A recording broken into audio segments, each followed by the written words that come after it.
Ah, crap. Is this the live stream that I'm supposed to be on? Uh-oh. Ah, crap. Wait a minute. All right, are we on the right live stream or did I mess up? I might have messed up, y'all. Hold on. Damn. Oh, no. Nope. Okay, we're good. Thought I messed up for a minute. I'm like, wait a minute. I'm on the right live stream? I hit the wrong button and I'm like, yo, what are you doing? No. I'm not supposed to be on another channel. I had scheduled a live stream in Ecamm, but when I got into the Ecamm software, I should take go live instead of going live from the actual live stream that I set up. But I think I did it correctly, so we're good. All right, we're cool. I thought I messed up for a minute. I'm like, what'd I do? All right. Wow, there's a lot of people in here. What's up, y'all? How y'all doing, man? How y'all doing? Glad to see you all. Hopefully y'all are doing well, man. All your man. A lot of people waiting for your boy. No, Ecamm's not my problem. I am my problem. But yeah. Yeah. So yeah, we will see what happens on this live stream. I was just finishing up a video that I'm gonna drop tomorrow. Man, my last video I did about the S Pen case for the Default 4. It is doing things I have never seen a case video do in my life. So I'm just letting it cook. And yeah. But enough about that. You forgot. Damn, I really am off my game tonight. All right, we'll figure it out. But I forgot to watch too. To watch in the other room. Damn. All right. Current time, according to my computer, is 6:34 p.m. Central Standard Time, which means you are in the right place. Eventually, I'll get it together tonight. You are on the right channel, baby. Yes. So, all of y'all in the chat, I see y'all. None of y'all knew. You all know what's about to happen next. But for those of y'all who are new here, lurking, or somehow you catch the replay of the live stream, you want to listen to this next part very, very carefully because gonna get a little loud. Gonna get a little loud out here, yo. Gonna get a little loud out here, man. It's going to get a little loud. So, with that out the way, then go ahead and go to work.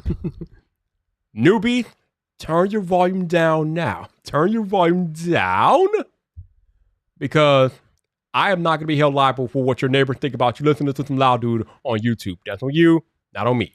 So now, got that out the way. Let's go to work. What's wrong with me today? Woo! Oh boy, here we go. Here we go. Man. What's up, people? This your boy Viper, the man about tech, and we are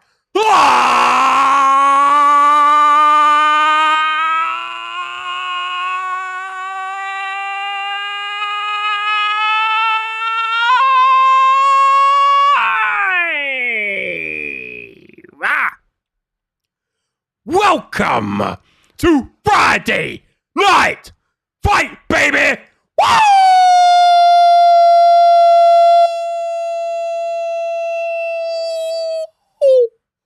Woo! Oh, yeah! It is that day again! We are back!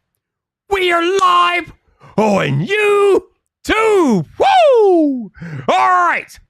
Before I get started with tonight's festivities, let me see who I got in the chat tonight.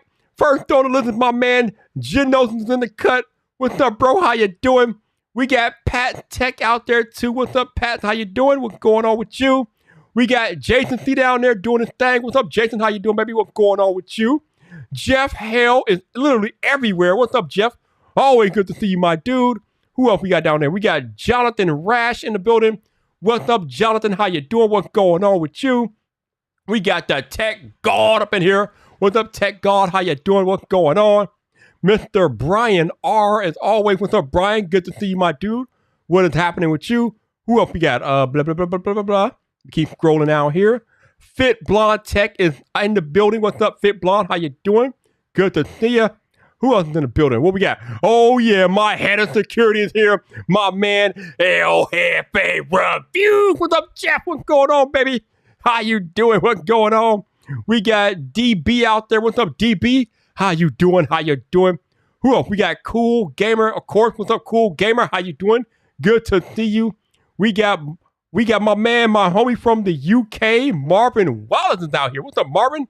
How you doing, man? What's going on with you? Good to see you. Who else is in the building? Let me keep scrolling here. Let me make sure I didn't miss anything.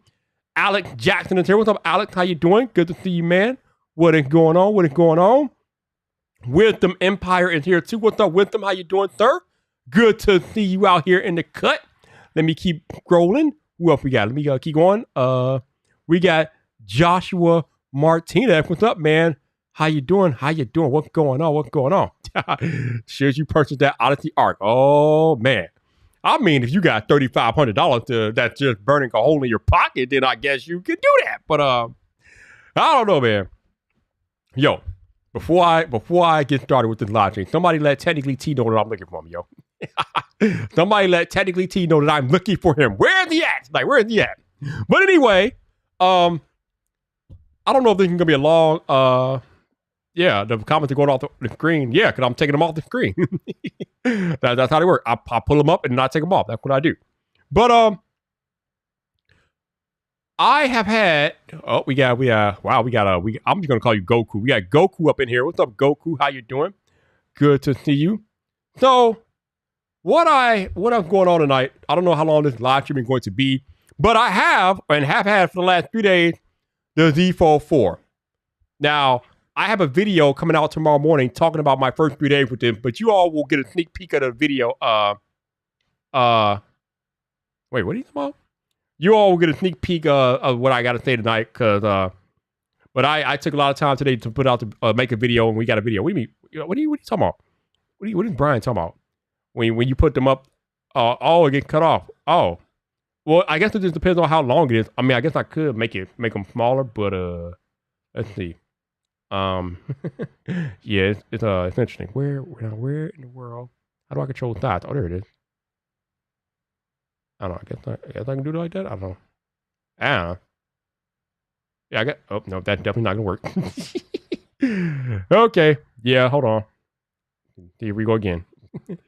Still getting used to eCam, yo. What's going on? Okay.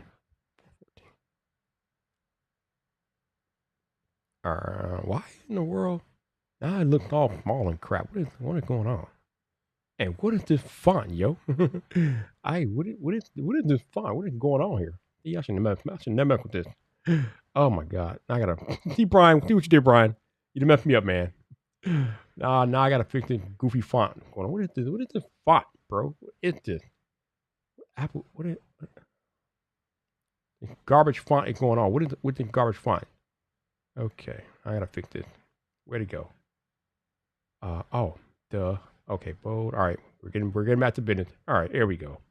Enough of these shenanigans, man. Enough of these shenanigans. Man, still too small. Why isn't that damn small? Sorry, y'all. Let me fix this. Trying to fix this comment. Why did you? See, you know what the problem is? I'm using beta software, and it's showing its beta-ness tonight. What's really going on right now? Because I could have sworn I saved this stuff, and now it's not saving. So now we got to deal with this crap. Save, you monkey nipple. Thank you. All right, I'm not messing with it no more. Okay, let me go back up and see what happens. I got more people coming into the chat here. Let me keep scrolling back up here. Ace, what's up, dude? How you doing, sir? Good to see you, Ace. What's going on with you? For the love of tech is in here. What's up, Aaron? How you doing, man? Glad to see you, man. What's going on? Tech loving mama, what's up? How you doing? Good to see you. Appreciate all of y'all being here in the cut. We got the troublemaker Trenton Tech rolling in here. Trenton, what's up, man? How you doing? Yo, Trenton, if you since I can't, man. Actually, Trenton, if you got time to come in and talk to me tonight, let me know and I'll throw you the link, man. We can talk about this Fold 4. That's what the premise of the stream is tonight. So if you got time, let me know. If not, that's cool too. Yeah, we're not working with the garbage farm. We off that garbage farm. We're done with that. So where'd it go? Okay. All right. So yeah, I've had the Fold 4 for 3 days. Kind of pleasantly surprised. Now, obviously, there's going to be downside with a device like this. We know all the immediate stuff, right? It costs too much. We know that. The cover display, it could be bigger. We know that. And the thing that I'm discovering as I use the device is that some of the apps, or I shouldn't say some of them, there are a few apps, some of them that are not optimized for the display. So I ran into that interesting glitch that I put on Twitter, I think it was yesterday, about Disney Plus and how the taskbar does not go away when I'm watching Disney Plus. Now, I don't know why that is. That might be because I have my navigation set to buttons instead of swipe. That might solve it. I don't know, but I like having the buttons there. So just because I want to have the buttons it should not mean that the taskbar doesn't go away on Disney Plus. It makes no sense. So I discovered that Disney Plus isn't the only app that has the issue with the taskbar not going away. It also, Viper word. It also happened with Paramount Plus. That's what I'm trying to say. There we go. It also happened with Paramount Plus. So it's not just Disney Plus. There's other apps like Paramount Plus as well. So there's some things that Android needs to work out, and hopefully they can get them worked out. But they have been trying to make some of the apps better on the tablet factors on Android or on the tablet hardware. So that's cool. So yeah. But overall, I've been enjoying my experience, man. Like just using the foldable device is just kind of amazing. The cover display, even though you're kind of limited in what you can do with it, I can still do simple things. You know, if I want to order my Starbucks, I can do that. If I want to browse Amazon, I can do that. I can browse Amazon. Okay. I mean, or if I want to browse Twitter, you know, we got Twitter on here. Although now it's like uber bright, so I got to turn down the brightness. But yeah, there's a few things that you can do on the Fold 4 with the cover display, and it's not too obnoxious and whatnot. It should be a little better if I can hide my face. So yeah. The other cool thing is that both displays, both the cover and the bigger main display, both run 120 hertz. So you get that buttery smoothness on both displays. So I like that. That's the one thing I didn't talk about in the video tomorrow. Damn. The battery life. Battery life, not that great, to be honest with you all. I mean, with a device running a display this big, with a 120 hertz display, the fact that they didn't increase the battery size from last year means that what can we expect, you know? Now, we know that this device has the updated Snapdragon 8 Plus Gen 1 chip in it, so it's supposed to be optimized for better power efficiency and all that jazz. But as I'm using it heavy, it's still taxing the battery. So it might be a little bit of improvement from last year's Fold to this year's Fold with the battery, but I didn't own last year's Fold, so I can't really offer too much about that. But battery life on here definitely could be better. It's not the worst thing in the world, but it could definitely be better. So that's just how I feel about that. We got a few more people. Let me say what's up to the people that are rolling in here.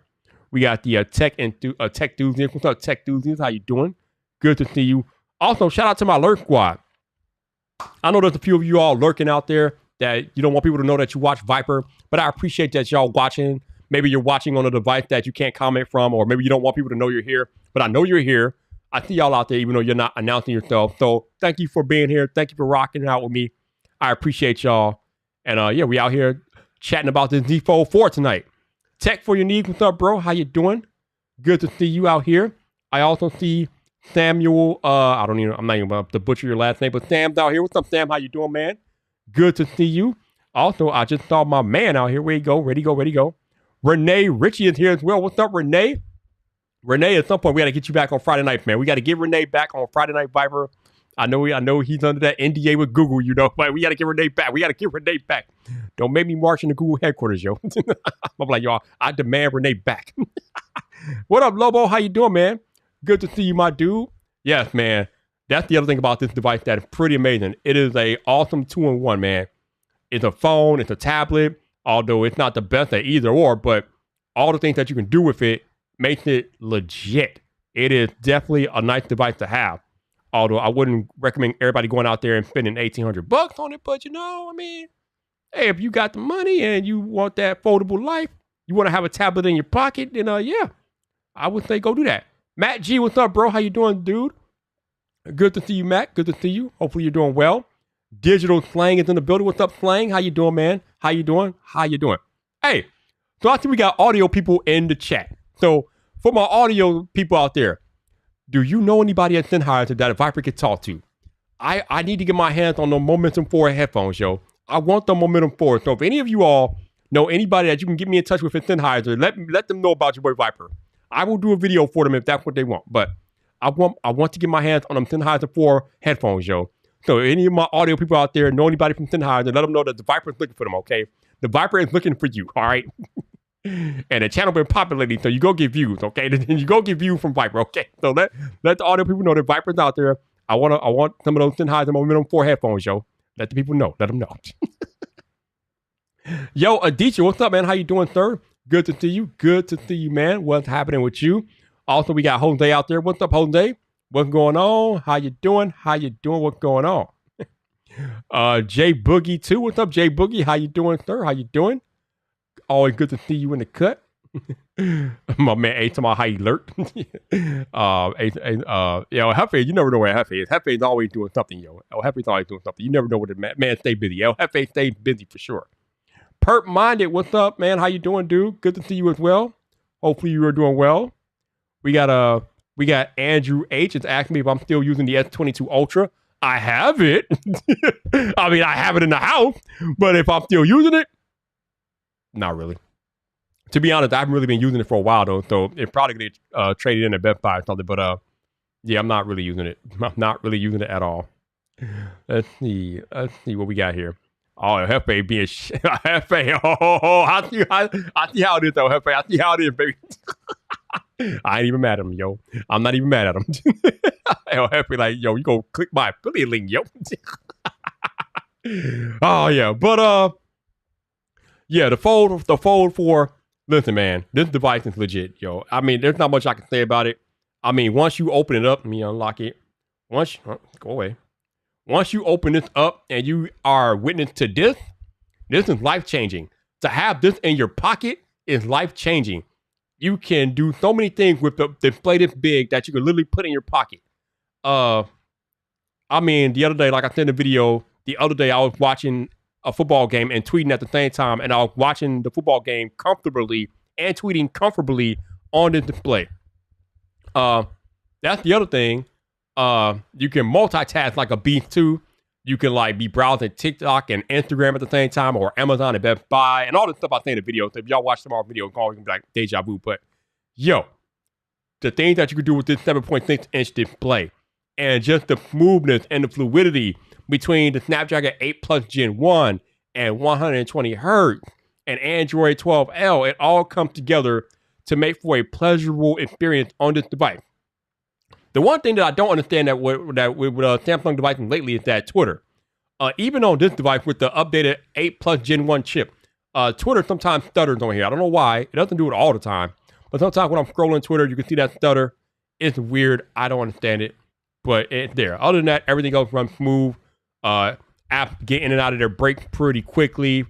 Everything else is legit. The Quad HD display is legit. That's the other thing.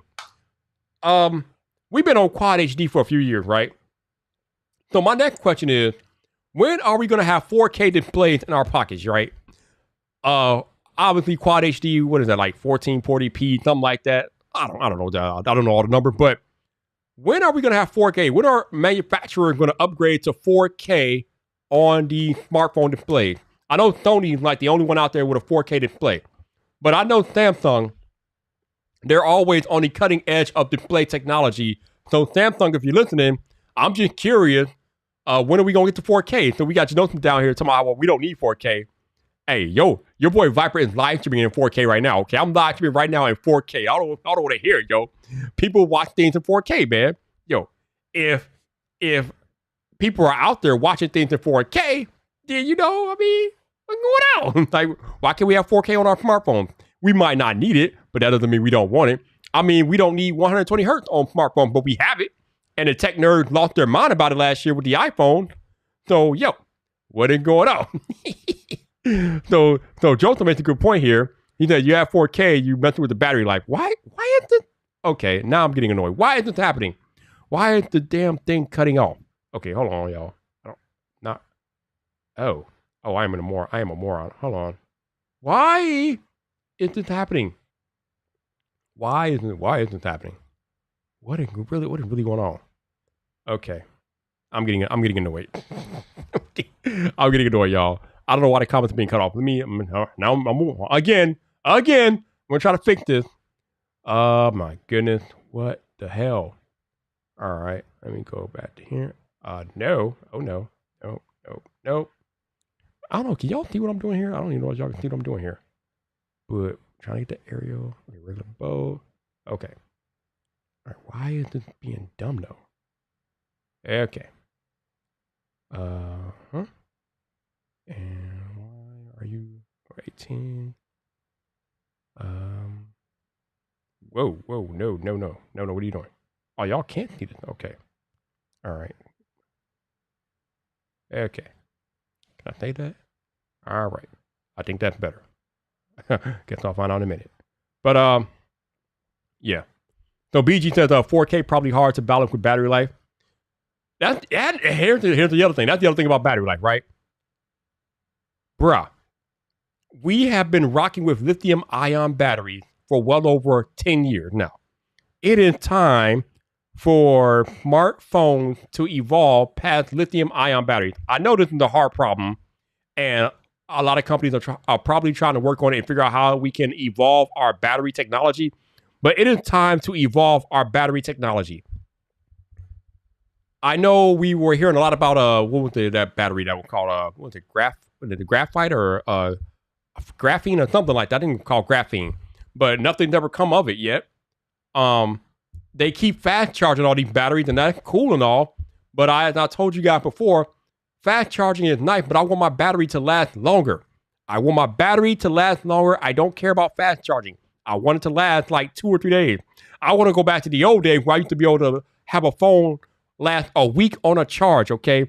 Back in the old days before smartphones got smart, or before phones got smart, excuse me, cell phone batteries lasted a week. I want to go back to that, okay? Can we get our smartphones to last for a week? What's happening, man? What's happening? Oh man, no. See, we don't lower the voice tone on the live stream, you know. I mean, I said I would try to do that, but that's not really me, you know. I'm just naturally loud. I'm passionate and I'm loud, and that sometimes that can't be helped. The thing about it is, if you watch my videos, I'm not loud for the entire video.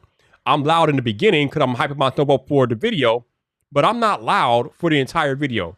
So I don't understand why people be like, Viper, you too loud. And the other option, and I'm not trying to dunk on you or anybody else, but if I'm too loud, you can always turn your volume down, okay? You have volume controls on your devices. So I don't know how people be like, Viper, you're too loud. Turn the volume down. If I'm loud, turn your volume down, okay? That's why I tell people at the beginning of every live stream to turn your volume down. I literally say this every Friday night before I go into my intro. Turn your volume down. If Viper's too loud, turn your volume down. Okay. It's not a Viper problem. You got to turn your volume down. Like, I'm trying to be better. I've gotten a lot better over the past 5 years I've been doing this. Okay. Because in my first video, when I was first starting out in 2018, I was loud the entire video. Even I cringed at some of the videos I made back in the day where I was over loud. I was just loud for no reason back in the day. I've gotten a lot better, but I'm not going to completely tone myself down to appease y'all. Like, you either like it or you don't, you know? That's just my personality. That's my style. That's why that differentiates me from all your other tech YouTubers, because they don't get animated as I do. They don't get loud about it. Some of them do, but most of them don't. There's no other tech YouTuber out there like Viper, okay? That's why people know who I am, because I am loud. I'm not not loud because y'all can't turn your volume down. That's on y'all. Okay, turn your volume down. But what else is going on? Solar power. Hey, actually, BG, the Samsung S95B I got in the other room, the remote control runs off of solar power. So that's definitely feasible. Now, how would that work with a smartphone? I don't really know, but I hope one day that's a possibility, because that would be pretty cool. But we are already seeing it implemented in remote control for TV. So I am down with that. I like that, bro. I like that. So DB is trying to update to Oxygen 13 on a OnePlus. I don't know. I have not had a OnePlus device since the OnePlus 7 Pro, yo. Like, after the 7 Pro, I was just done, yo. I was just done. Okay. Whoa. Okay. All right. Wow. Oh. Okay. All right. Cool. Oh, yo, Hefe, I appreciate the DM, man. Thank you, sir. Thank you. What's going on here? No, we don't. Yeah. Anyway, we're not gonna talk about that. But let's see. Tech God says I think Apple have many patents for next gen battery tech. Do they? I've heard nothing. I've heard nothing about Apple working on battery tech. Now that doesn't mean that it's not happening, but I've heard nothing about Apple working on battery tech. So, I mean, that would be cool if they were, because I mean, the iPhone 13 Pro Max has the best battery life of a smartphone that I've had in a while. And hopefully they don't mess that up with the 14 Pro Max. Yo, Tim Cook, Craig, Greg, whoever's watching the live stream, or pay attention to Viper. Listen very closely. Do not, I repeat, do not mess with the iPhone 14 Pro battery life, okay? Keep the battery life the same. Keep that same energy on the 14 Pro Max, okay? If I hear that the 14 Pro Max has worse battery than the 13 Pro Max, I am not going to be happy, okay? You have a simple assignment. Keep that same energy. Don't mess with the battery life on the 14 Pro Max, okay? Leave the battery alone. Because a strange thing happened going from the 11 to the 12, the iPhone 11 Pro Max to the 12 Pro Max. The battery life on the 12 Pro Max got worse. I think that's probably because that was the introduction of 5G. But still, keep that same energy, yo. Don't mess with the battery life. Oh, I can definitely do that. I can definitely do this. No doubt. Give me a second here. But keep that same energy, yo.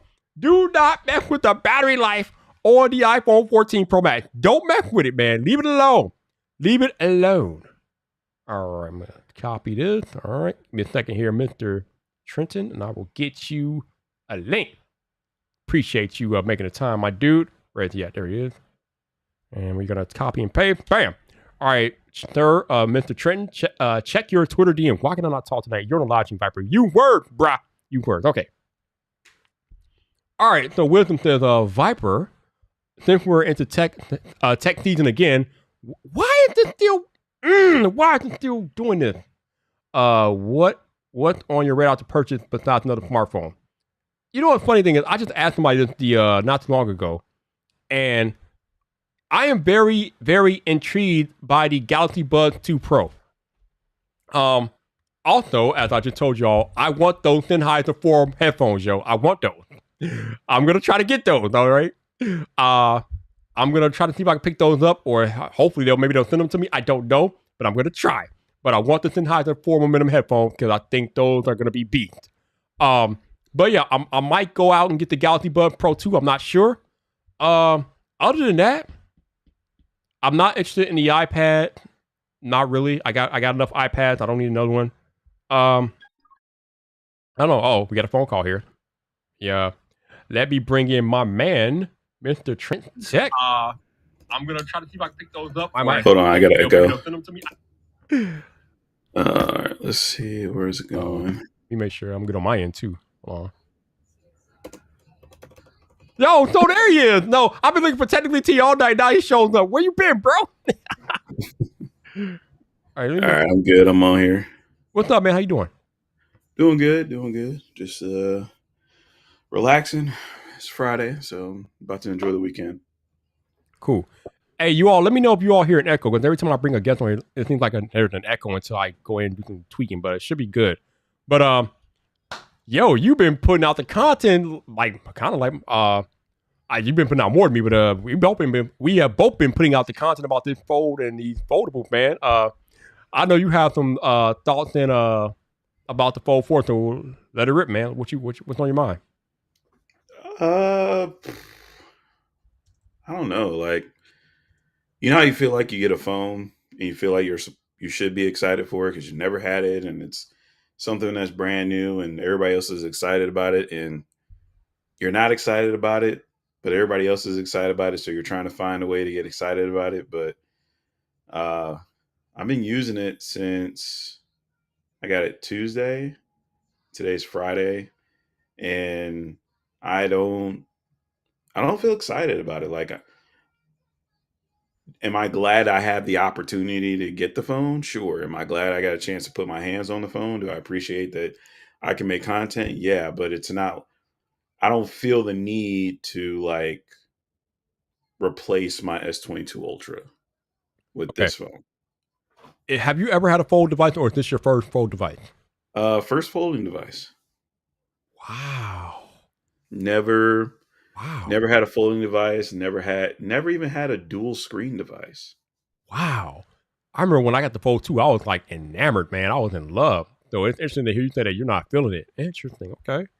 All right. And then, yeah, the Fold 2, it was just nah. I didn't have $2,000, and the trade-ins weren't hitting like I mean, who does? Like, like it who was with does? this one.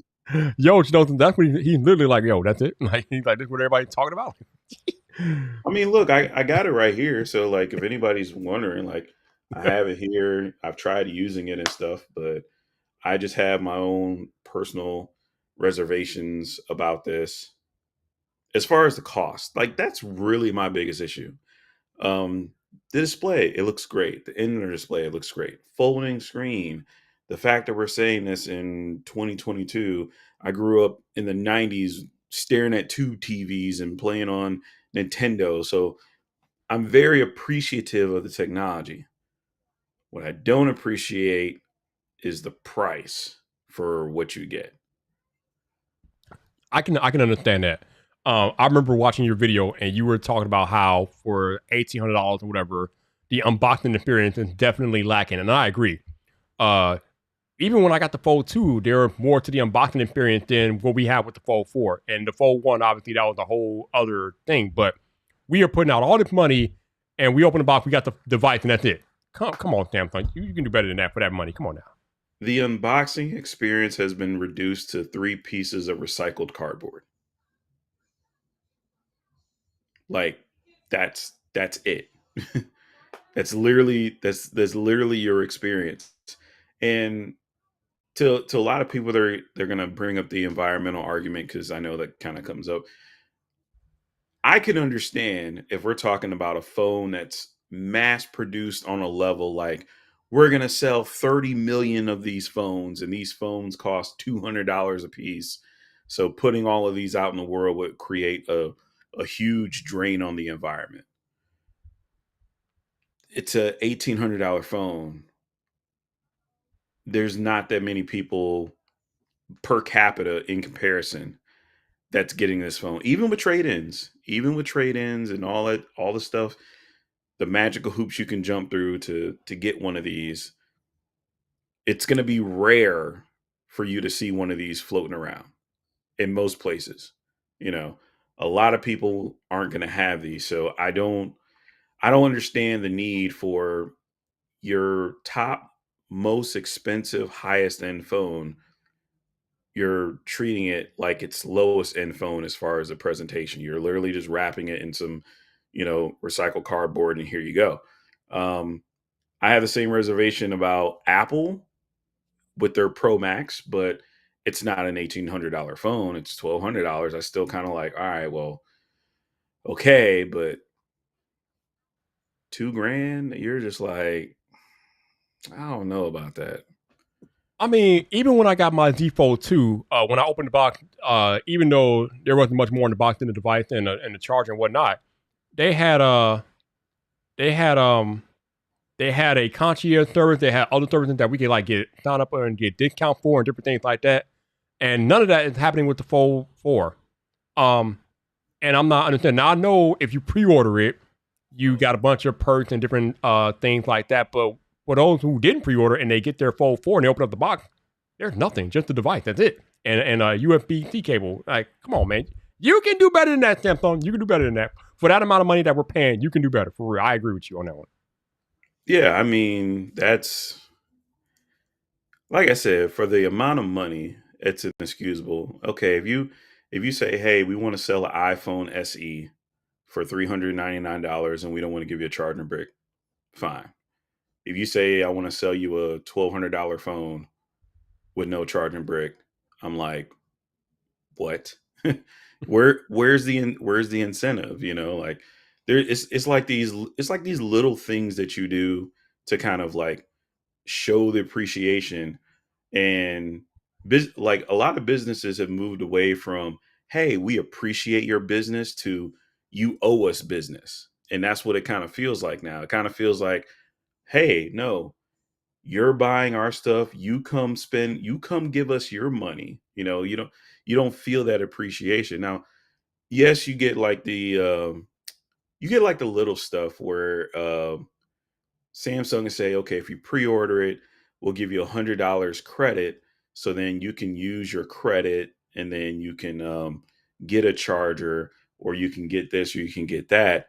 But something as simple as a charger, that's mandatory. That's like baseline, Right. and they're chopping off a couple of cents, doing hey, we're saving. How many people are buying a fold? How much are you saving the environment?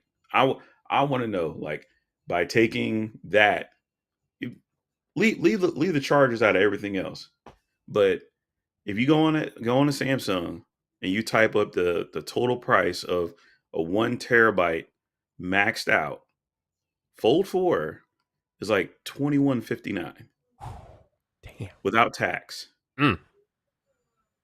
And I have to use part of the credit on a charger if I want a charger, which is really dumb. What it should be is, hey, do you want a charger? You check the box, it's free. It's if you if you get a full 4, we give you a charger for free, and you can use your credit towards something else. If you don't want the charger, you uncheck the box and say, hey, well, just give me the other free shit. Okay. So I want to focus on the device itself because obviously you're talking about the presentation, you're talking about the price. But if we put the device itself in a vacuum, what are you liking about the actual device itself? I like the cover screen. I like that it is smaller and it's easier to one hand. Um, the Samsung's keyboard I haven't fully gotten used to, even though I've been using the S22 Ultra, but I have it's like wider, so the keyboard trying to type on the cover screen is a little problematic. I switched over to Gboard, and that kind of helped a little bit. Mhm. The display looks just as nice, so sometimes you think about, okay, well, if it's a smaller display or if it's like a weird angle, you know, you can watch YouTube on it in landscape. You can still scroll the internet, but like I said, it's got that weird form factor. Opening up, looking on the inside of the screen, I like that. A lot of people complain about, oh, well, there's a crease. And I'm just like, have you never folded a piece of paper before? Like, there's going to be a crease there. And even if there wasn't a crease, there's something that you're going to have to sacrifice. So I'll give it to Samsung. They are the only ones on the market with an IPX8 water resistance certification. Whether you believe in water certifications or not, it's still there. It exists. They've tested it. Other people can test it, because the issue that I had with folds in the beginning was like durability. What if water gets in there? What if I drop it? This, that, and the other. It feels like to me that on their 4th generation, they finally gotten this like refined and knocked down.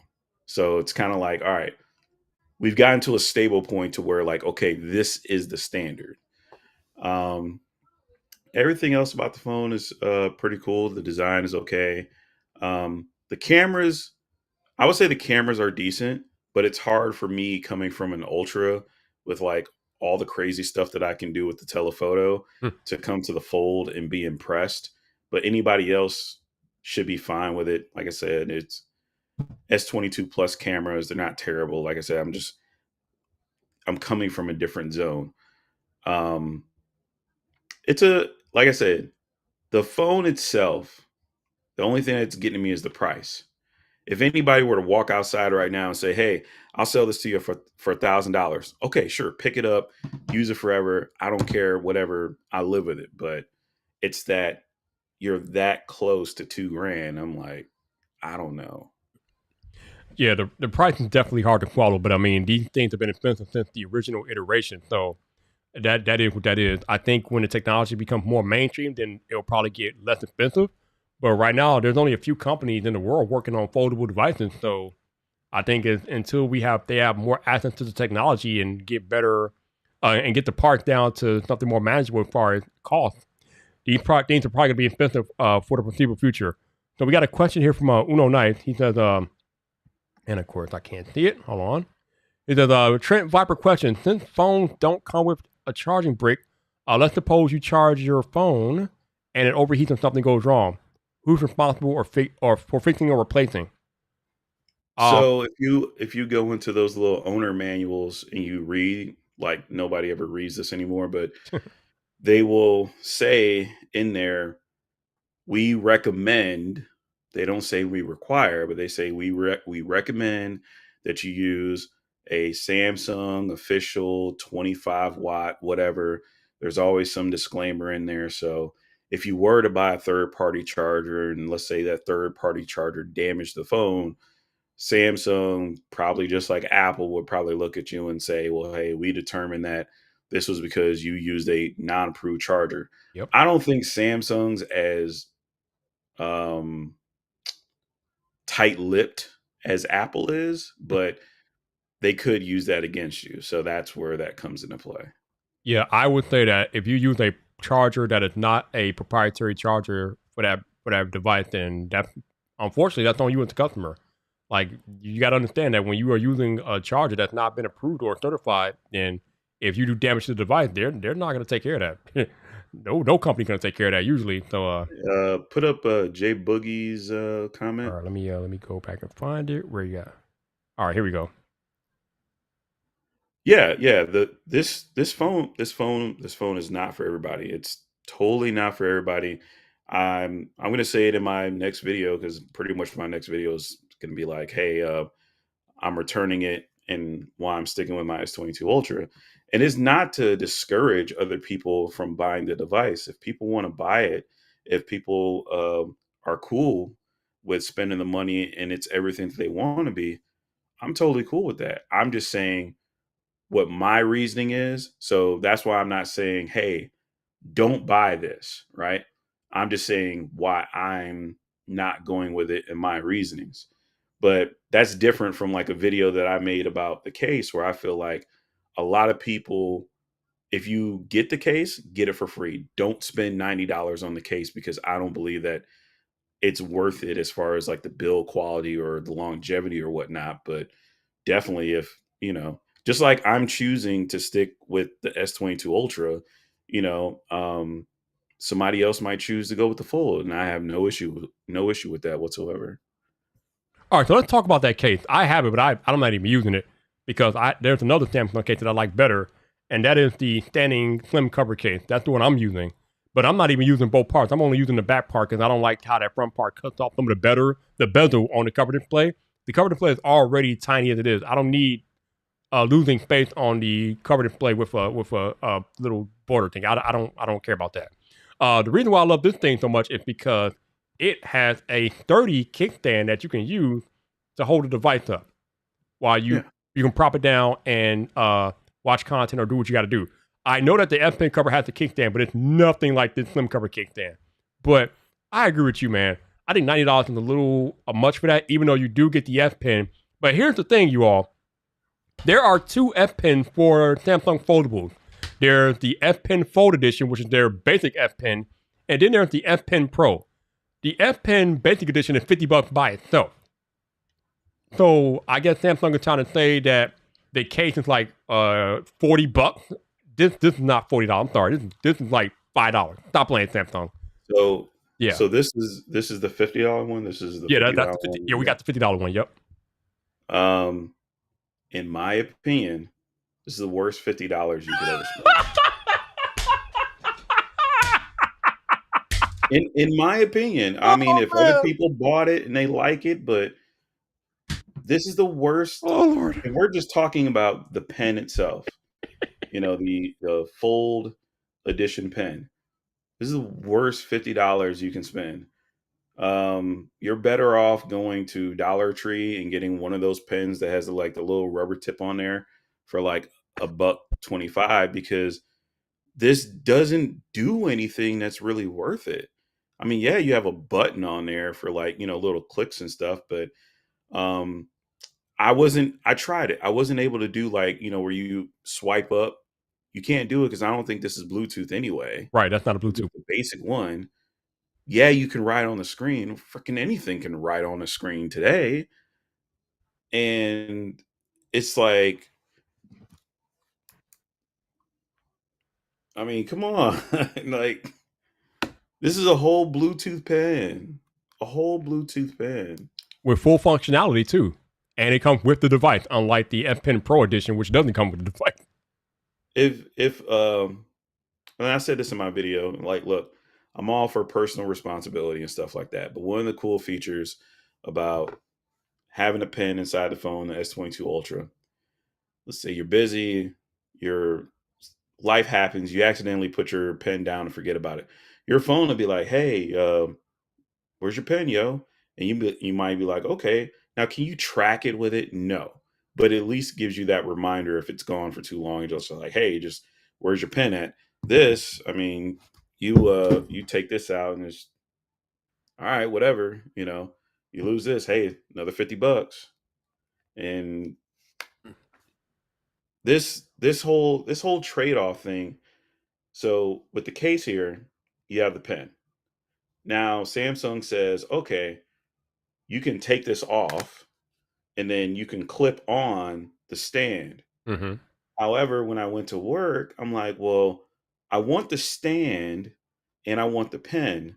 So now I have the stand on the back of the phone. It's the phone standing up. Now I have my pen that I have to take out of my holster, and I have to remember to carry my holster for my pen Yep. and put it back in the holster and put the holster back in my pocket. You know, like, that's not exactly like the most fluid of things.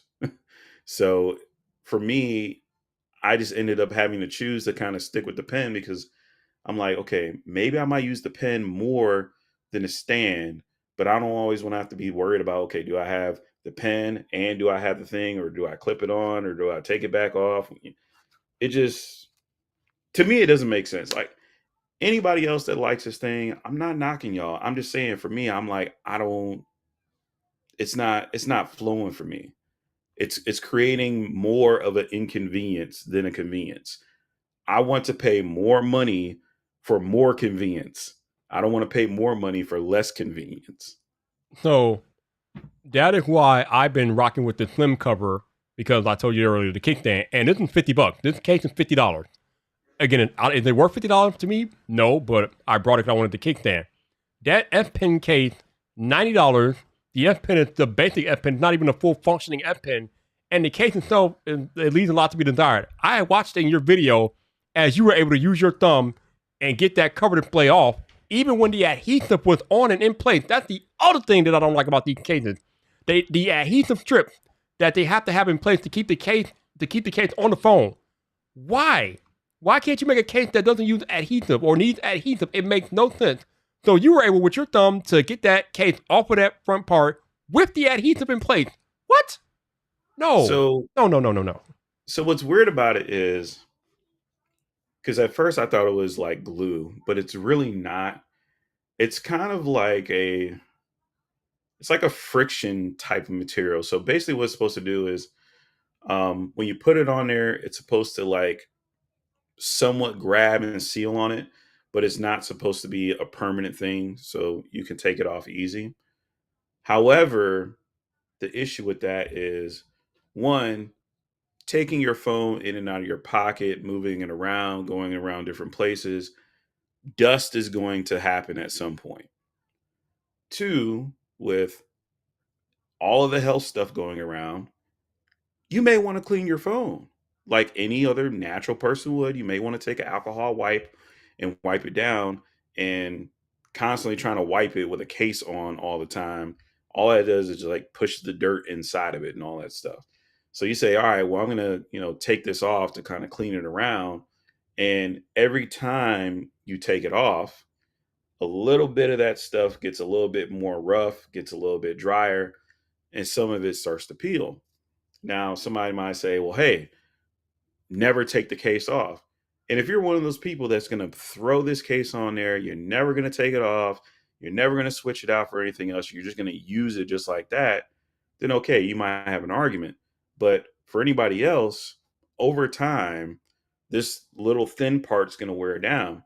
And the reason why I showed doing this with my thumb was because I did it just with light pressure and holding my thumb on there to illustrate, okay, That was my thumb. What about this brushing up against anything else? And you lose this whole piece, and this piece is gone.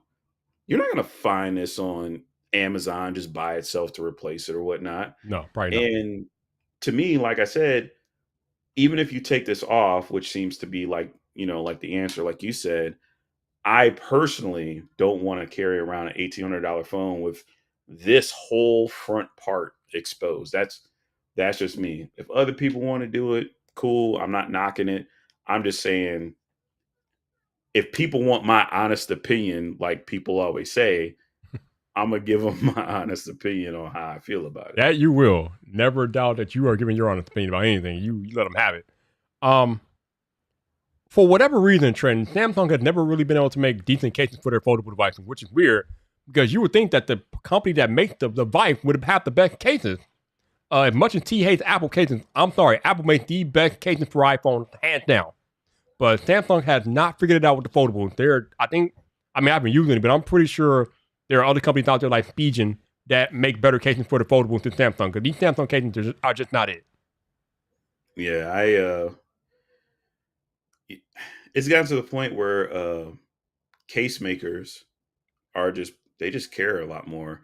And I think Samsung and Apple, they're just like, hey, we'll have it in the store, we'll have it on there, somebody will buy it. Oh well, if it doesn't work out, I mean, who's really coming for our necks, right? Like, no one's canceling Apple over a case. So that's why I think they're just like, whatever. They look nice though. Like, if I've seen where people have these cases on there, and it makes you want the case. Like, I remember when I had the iPhone 12 and I saw those silicone cases. I saw it in the store. I'm like, this looks great. It feels great or whatever. Yeah, that's that first day. And then 6 months later, you're like, why in the world did I pay $50 for this? So that's just the way it is. But I mean, people call that out. You're just like, hey, this is my experience. Yeah, again, I don't know why Samsung can't make a capable, decent case for their phones. I don't understand it. Hopefully they'll figure it out at some point, but we are 4 generations into this device, and I still have not seen a decent Samsung case for their foldables yet. I don't know. Very weird. What's amazing though, this is the thing that is hilarious. So forget this part, right? The back part of this case is on here. I can't take this off with one thumb and one hand if I tried. Nope. Like, this is solid. This is on here. It's staying on here. Yep. It's not going anywhere. So they can do it. I just think that for them having that, whatever the stuff was on the inside of it was a little bit of a cop out, because if you can get something to clip onto here, and we're going with the same bezel all the way around. So this is clipped on this side, but this is barely hanging on by a thread. Still make the outside of it thin, but have something to still clip heavy on there, like you have this. Like, they have something, a lip on here enough to where this lip is better than a lip on here, and has nothing to do with the outside. Even if this part was still flimsy, the rest of the phone should still be clipped on there and supported really well, in my opinion. Yeah, the entire case should be airtight, and that front part is just, it's flimsy, it's terrible. It's like, no, not working. But going back to the actual device and stuff, like I said, the actual device and stuff has been lovely. I love using it. I love multitasking on it. I just love doing simple things like tweeting and scrolling Twitter and checking YouTube and all that stuff. I like the fact that with the device open, we get to use like actual desktop level websites. I know you can do it on other devices, but it's so much easier and more intuitive on the Fold, man. It's beautiful. Oh yeah, it's definitely a lot better. But yeah, I know. I think what was it? Xiaomi and Vivo, they both have their foldables out there, and they are both a wider wider cover displays than this. So hopefully, at some point, Samsung can give us a wider cover display. But the only thing is, you want to keep the form factor compact, and if they make it wider, then it gets harder to hold when it's open with when you're trying to hold it with two hands, it gets a little harder if it's wider. So I don't know how much more wider they can make it and still have it be usable. So it's interesting. So Samsung, and this is something I've said for a while, but I don't have enough influence for them to even hear me. Samsung can keep they can keep this design. They can keep this design, and this can be the Z Fold, and then they can make a bigger one and call it the Z Ultra. So if you want a smaller one, just like you want a smaller S22, you have the S22. If you want a bigger phone, you have the Ultra.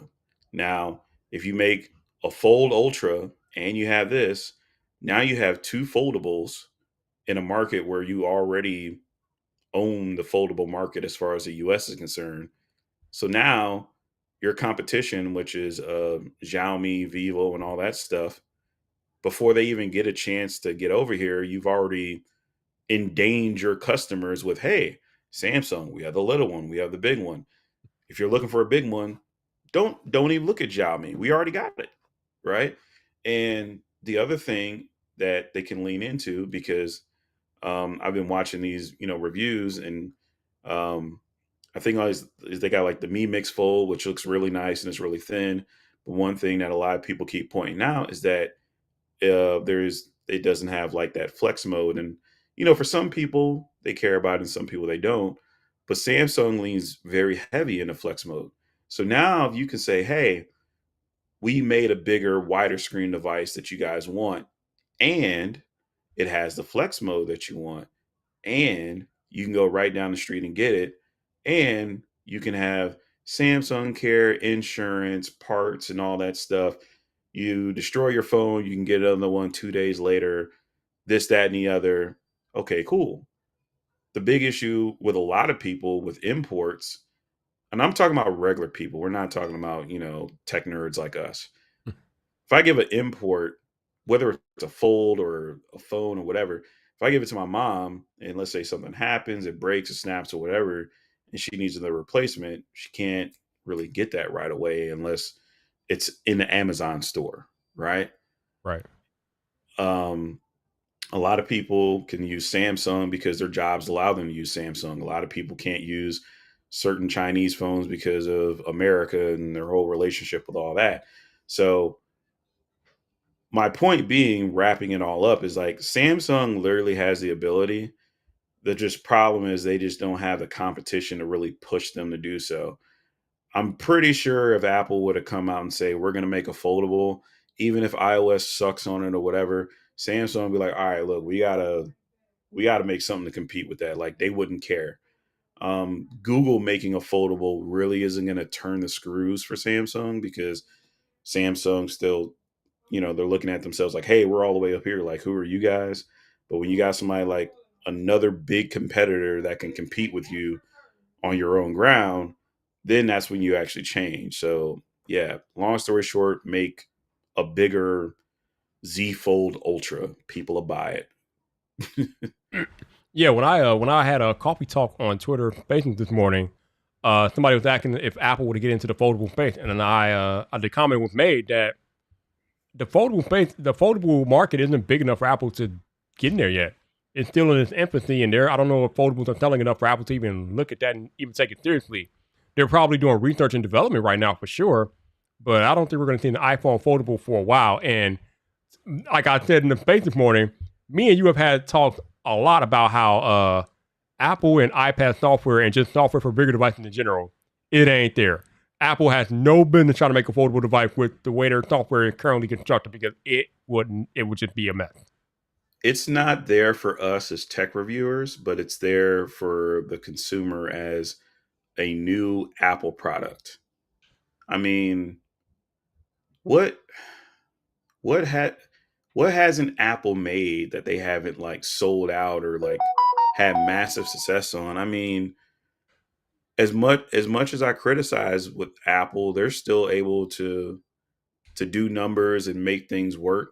They could come out with a foldable that um does a little bit more than an iPhone, but a little bit less than an iPad, and somebody would still buy it, and they would still buy it regardless. Oh, they'll still Because We got iPhones for years that still aren't doing some things that Androids have been doing for years. That hasn't been an issue. People still buy them. We have iPads that are literally far behind some of the Samsung Android tablets in terms of capability and basic functionality. And you could say the same thing about what some iPads can do compared to the Android tablets, but that's neither here nor there. And Apple will still sell them. I honestly believe that Apple wanted to drop a fold within the next 3 years, we would buy it, we would complain about it, but we would still be buying. And that's the only thing Apple cares about. The other thing that came up with that conversation is how much would it be? You know, if Apple came out with a foldable, that price would be outrageous, maybe even more outrageous than the Samsung foldable. It depends. It depends on how they go with it. They could do the whole traditional strategy of, hey, let's make it really, really expensive and then slowly reduce the price over time. Or they could say, you know what? Hey, Samsung has laid the groundwork. They've been doing this, and we're just going to come out and refine it and price it accordingly. Because they've also done that before, where they bring stuff into phones that have been out for a long period of time, but you don't get charged that premium, but you get everything else on the back end with the Apple Care, the services, all the other stuff or whatever. Yeah, I mean, maybe, but I still contend that I don't think that Apple is ready to rock with the foldables yet. Like you said, they could do it and they could sell it and it would make money because of course Apple. But I mean, realistically, are they even close to that? I would say probably not. But I mean, I guess we'll find out what happens in the next few years. I know Apple. I think it looks like, or from what we are hearing, their next big thing is the mixed reality headset or whatever. So that might be where they're heading and where they're thinking about. So I guess we'll have to see if anything comes to that. Well, Uh, Apple does have a million patents on folding technology. they do that they do. But what are they doing with them? What are you doing, Apple? What are you doing? Oh. If you were a $2 trillion company, would you be worried about how quickly you do something? Oh, Apple doesn't care about anything but Apple. What Apple's doing, they march. We know that Apple marching to beat their own drum. We know that for sure. They don't care. So you got other stuff too, didn't you? Did you get a Z Flip or did you get just to watch? I got the watch. It's over there charging up. It finally got down to, I think, 18% before I was like, all right, I'll finally charge it. But took it out the box Tuesday, wore it Tuesday night, Wednesday, Thursday, all of today, and then just now, all right, I'm about to, charge it back up. Like it didn't even get all the way down to zero. And I'm a happy camper, completely 100% happy camper with that. Wow, yeah, everybody's been raving about the battery life on that thing. Again, something that I wish Apple can fix with the Apple Watch. Which the Apple Watch had better battery life, but guess we'll find out. I So would I would take I would take like a bigger, thicker Apple Watch just for the battery life, simply yeah, because oh, of the battery life. absolutely, absolutely. Um, so I'm gonna ask you what somebody asked me earlier. Besides iPhone and all that stuff, is there any other technology that you're looking forward to for the rest of 2022? Um, no. Yeah, it's like I don't know. Yeah, I'm with you, man. I don't know what else is out there or what else is on the horizon. Yeah, that's not smartphone related. I'm not sure. It's very hard to look forward to technology.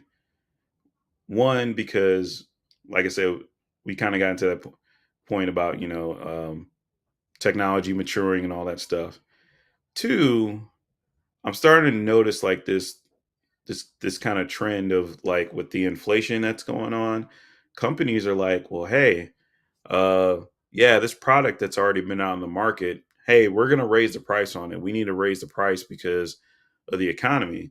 And you're like, well, this product's already been out and you guys are going to raise the price on it. Right. So that doesn't exactly exude confidence. So you had the Quest, which has been out. That went up by $100. Yep. Then they're talking about how the PS5, which was retailing at 500, and the people were scalping them and all that stuff. And then they're like, oh well, hey, they're finally showing up in stores. Oh, they're finally showing up in stores. Yeah, okay, we got to raise the price. Like, You I'm can't just even find a PS5 in stores yet, and they're talking about raising the price. How are you raising the price on something that literally doesn't exist? Come on now. somebody sent me a link earlier because there was a PlayStation 5 that was in the store, $549 Horizon bundle kit. But after the taxes, I'm like, all right, that's almost $600. Screw it, I don't need it. And I've been seeing other people say a lot of it too. Like they're like, hey, I'll watch you guys talk about tech, and I watch you guys make videos about phones all day long. It's cool, but I can't buy it right now. And a lot of other people are like just looking at their money situation, and they're kind of pulling back from a lot of stuff. Now, yeah, if you're upgrading from, let's say that's something that's really old, sure, but I mean, if you got an S22 Ultra, if you got a Fold 3, if you got anything within like the last year, unless you're like a super, super tech head with a wallet, then you really don't care. And I'm kind of at the point where I'm like, I want to build up my savings account a little bit more. I want to take care of some stuff in my life. Um, this is $1,800 of tech I don't need in my life right now, even if it was for content. Notice that man didn't say wallet. He said wallets, y'all. Well, you got your regular leather wallet, you got your fancy Ridge wallet, you got your crypto wallets. There's so many wallets now that I can't keep up. I mean, we've been talking about crypto and stuff for like the last like 2-3 years, probably longer than that, and I just have not even been bothered to take the time to even try to work that stuff out. You know anything about crypto and all that crap? Uh, I am not a financial advisor, but I have been just taking $20 once every 2 weeks and picking a coin that I like and saying, okay, instead of spending $20 on beer, I'll throw $20 at this crypto and see what happens with it. If it goes up, cool. If it doesn't, I was just gonna waste it on something anyway. If I make a couple $100, cool. If I get the same amount of money back, dope. But I'm I'm really trying to move away spending unnecessary money on stuff with like no return at all. It's like, oh hey, I got some beer and I'm like good for a couple hours, and now I'm more unhealthy. So hey, I don't know. Trying to do something different. Nothing wrong with that, man. Nothing wrong with that. So Bob is in here giving us the revenue breakdown. It says Apple's AirPod revenue is more than all of Sony. Oh yeah, Apple subdivisions are crazy, yo. Even iPad, like, making money. Apple prints money. Okay, Apple's gonna be flying forever and ever, amen. They make money so much, so hand over foot. It's not even. It's craziness for sure. And that brings me to like the AirPods and like the Sony Buds and all that stuff. I tweeted out the other day. I'm like, I don't even want to buy earbuds over $100 anymore because I mean I got the buds. They came with the whole bundle. I did the whole bundle deal. All right, I'm gonna get this. I'm gonna make videos. I'm gonna do this. I'm gonna do that. Everything finally showed up. I started taking stuff out of the box, and as I was sitting there, I'm like, why do you have a $230 set of headphones or earbuds? And who's really going to need this? And I'm sitting there, I'm thinking to myself, I'm going to have to make a video with a legit reason why somebody should get these $230 earbuds when there's 70, 80, $90 earbuds that are great, that are awesome. There's Soundcore earbuds. There's all these other earbuds that you haven't heard the names of before, but El Jefe talks about them all the time. And it kind of took me back to where El Jefe saved me. Okay. He put me on to the Soundcore Q30s, Yep. I think they were. Yep. And this was like 2 years ago when the AirPod Maxes came out. And I'm like, you know what? I'm gonna do it. I'll go get the AirPod Maxes. They're $549. I don't believe I should ever pay that much for them, but screw it. I'm falling for the FOMO. I'm gonna go for it. But then people start making reviews. You can't do this, and then you can only do that. And I'm like, okay, there's got to be a better way to get a set of over ear headphones that has transparency mode. Talk to El Jefe about it. He's like, hey, go pick these up. I'm like, these things are $84. He's like, yeah, the transparency mode's cool. It's got USB-C. It doesn't have metal on it. It's plastic, but you don't feel bad if you drop them or if you lose them. Spent $84. It's been the happiest $84 I've ever spent. And so now I kind of feel like I came back around full circle again. And I'm like, all right, $230 versus $70. What could I do with that extra cash that if I didn't spend it on this because of the name and put it towards something else, you know? Yeah. Because everybody's always sitting there like, man, if I had an extra $80, well, you had it, you just spend it on the earbuds, paying more money. So yeah, it's been interesting to say the least. You know what, Renee? I don't think Andrew ever going to feel attacked by anything. Andrew Edwards lived in his own universe, man. He does what he wants to do. Andrew Edwards can spend money on whatever and buy whatever. But it's all relative though. It's all relative because to someone else, AirPod Max may be cheap to them. They may have a different desire. They may want something different out of it. And that's where I'm like, I'm cool with it. And that's where I tell people, for me and what I want to do, that's not for me. And there's going to be people that relate to that. There's going to be people that look at it and say, how dare you, whatever.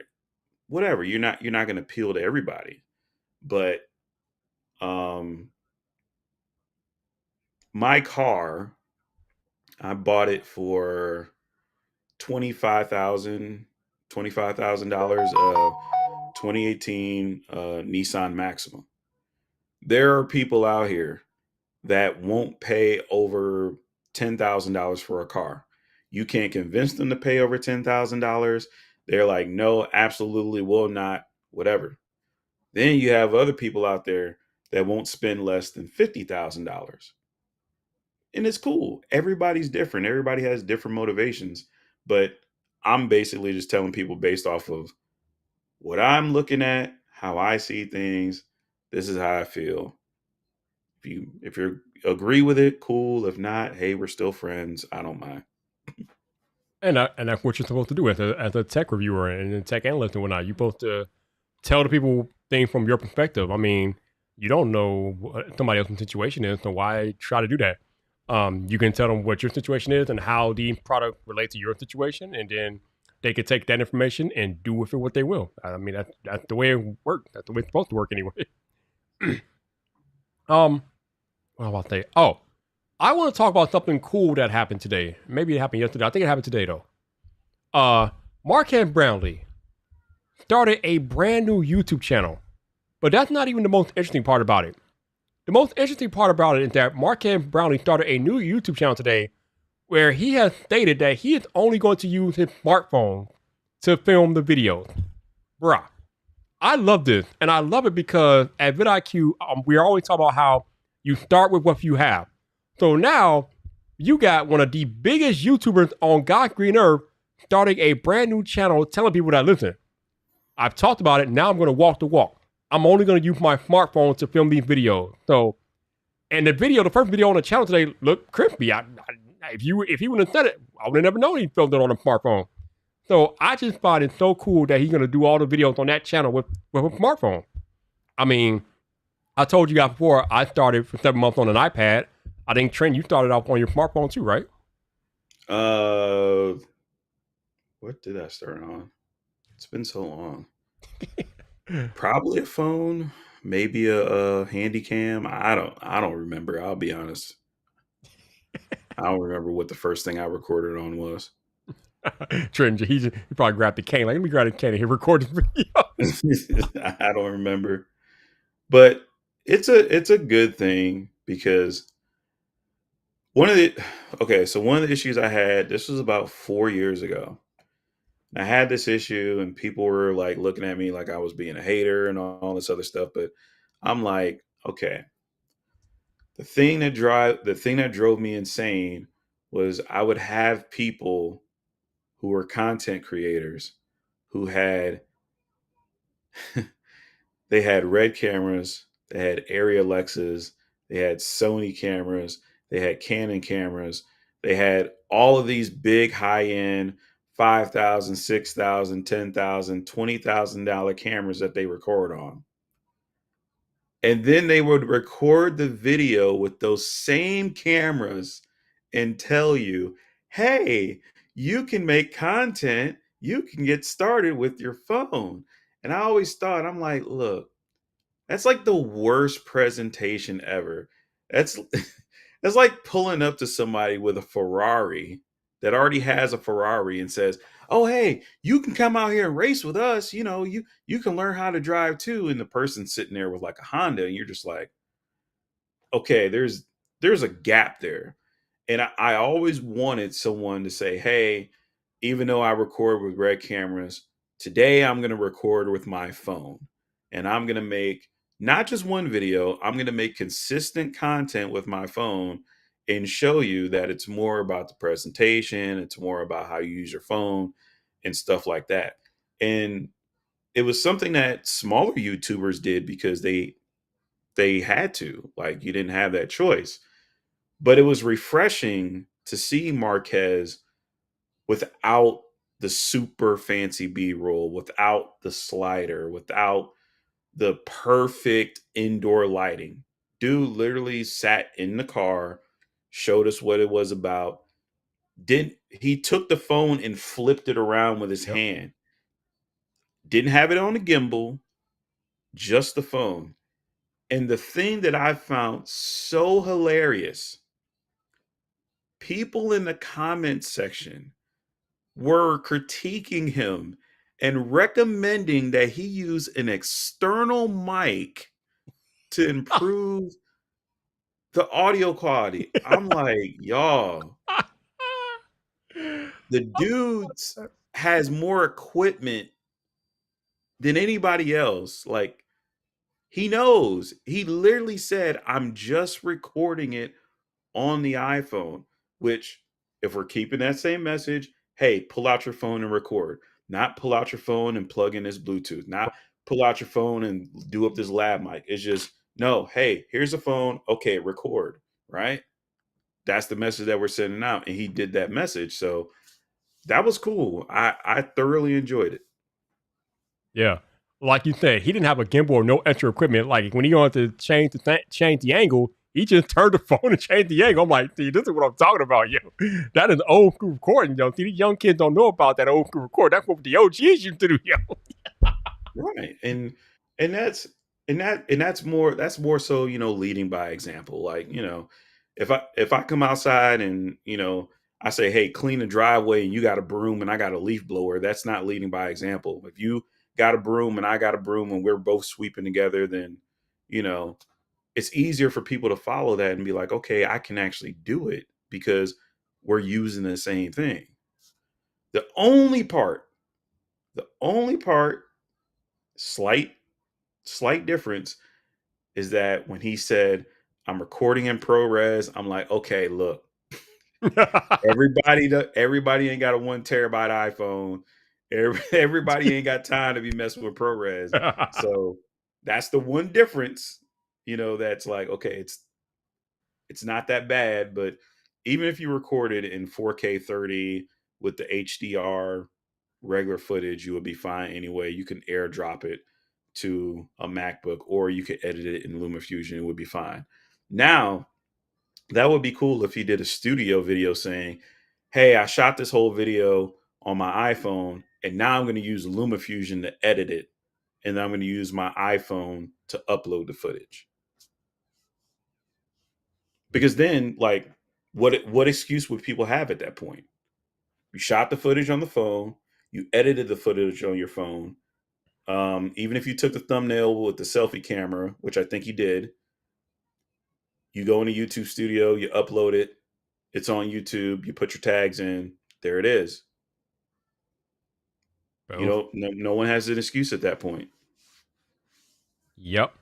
Again, this can be done. We've been doing it for years, man.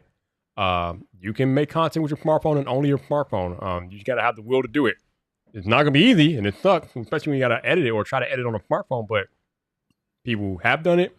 They continue to do it, and they will be doing it for the foreseeable future because mobile is that where it's at, and YouTube is making it easier for us to do mobile content anyway. So it's gonna be legit. But shout out to Marques for that. I think that's really cool that he is taking that up and doing that. That's pretty awesome.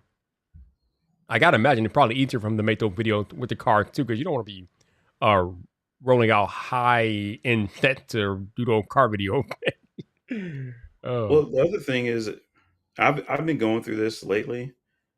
It's just good to go outside and just do stuff. Like, for me to go to work and be in work inside all day long, come home, come back inside and be inside for hours trying to set up the lights, set up the camera, do all this stuff, make it look all nice or whatever. When sometimes, you can just go outside, pull out your phone, and the phone can expose better. This this phone, this phone, any of these phones I have kick my A7C's ass when it comes to just auto exposure. Now, if you're doing manual settings, that's totally different. But I can pull a phone out and I can pull out my other phone. I can record another phone with my phone and leave it on auto and it's fine. People can see the screen. It's not too bright. It's not too dim. Whatever. It's fine. It's damn near a cheat code. Makes life so much easier. Yes, and we like easy mode out here. We love easy mode. So, Trenton, we've been talking about Apple a little bit today. In 2 weeks, we have an iPhone event, man. We are expecting new iPhone 14 and a new Apple Watch. How are you feeling about this? It's kind of lukewarm because on one hand, I'm not excited because of the talk that hey, Apple is going to use the same chip in the lower end models, and then the higher end models is supposed to be the new chip. So I don't know what to really tell people because you're like, all right, well, if it's going to be the same chip, what's going to be different in the iPhone 14 for you to say, hey, go buy a brand new iPhone 14 when the iPhone 13 is perfectly fine? Now, if they put a bigger battery in a 13, if they say, hey, we're going to take the lenses that were in the 13 Pro Max and put those in the 14, since the 14 Pro Max is supposed to have even bigger lenses, that might be a selling point. But it's really hard to be like, hey, go get a new iPhone for me because of the way that it's set up right now. My day is going good, Google. Jesus. So, I wonder if the rumors are true and that they're going to use for the 14 regular phones, they're going to use last year's chip. I wonder if they might discontinue the iPhone 13 model. That would be kind of weird. It Because normally what they do is they discontinue not last year's, but like Mm-hmm. a year before or whatever. So they would have to what would they be discontinuing? The 13. Yeah, the 12. No, no. I mean, they'll discontinue the 13. Or the iPhone 13. Oh, so you mean so like they would have the 12, the 14, and the SE? Yeah, because if the 13 and 14 are gonna have the same chip, then what? Because that's how they do. That's how they do sometimes. Like if a device is that close to the previous year phone, then they discontinue the previous year phones and just like mesh them or whatever. Oh, okay. Um, the only thing that pique my interest is if they had the Pro with a better telephoto camera. Now, I'm not saying it has to be S22 Ultra zoom into someone's face. Okay, it doesn't have to be that. So that should be dope. However, the um, the zoom, in my opinion, the telephoto on the Pro model is kind of dated. Like we need to have more zoom than what's available on that iPhone. Yeah, I would I agree. think um, like a 20x zoom would be okay or whatnot, but I think there's room to have more of a telephoto. I think Apple is hinting at having an astrophotography mode based off of the whole Yeah. galaxy, star system Yep. looking thing, but who knows? Seems that way. Yeah. Wherever the case, we don't have to wait long to find out because September 7th is going to be here before you know it. And iPhone. There's another thing that's kind of intriguing is the Apple Watch Pro Edition. Because they're supposed to be making a new form factor for the Apple Watch. So I'm kind of confused. I'm kind of confused about it because it's supposed to be an Apple Watch Pro, but it's supposed to be a more expensive Apple Watch, but it's supposed to be more rugged. So I'm just I'm having trouble trying to figure out in my brain how is an Apple Watch Rugged Edition going to be more expensive than a stainless steel Apple Watch? I just I don't I need somebody to make that make sense. It doesn't make sense to me. To me, it makes sense because um, so your stainless steel, that's your flash watch. That's you go out, that's your presentation, it's something that you only just take out and you call it like a luxury thing. So it's not a utility thing, it's a luxury, Mm, right? Flash, appearance, all that stuff. However, when you take things and you build either, let's say, functionality or some sort of utility into it or whatever, then you can command a price for it because it's still better than the other thing in a certain area. So, laptops, for example, right? You have MacBooks and all that stuff out there. They go up to $6,000, $7,000, $8,000 or whatever. However, I don't know if you've seen these or if you watch Juan Bagnell or whatnot. Panasonic makes these tough books. yeah. And these tough books were the same tough books that we had when we were in the military and we deployed and we used them. These things are rugged. If you hit someone with one Yeah. of these things, you will go to jail for assault.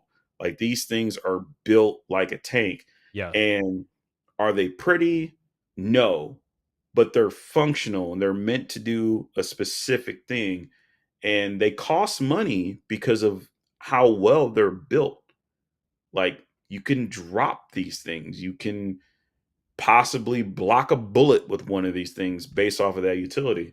So for me, if I'm going to go out into the middle of the woods, I don't want a shiny Apple Watch that can get all scratched up and dinged up. We all talk about how our silver iPhones got all scratched up and messed up. Oh, we got a visitor. All right. Yeah. Hey, TJ.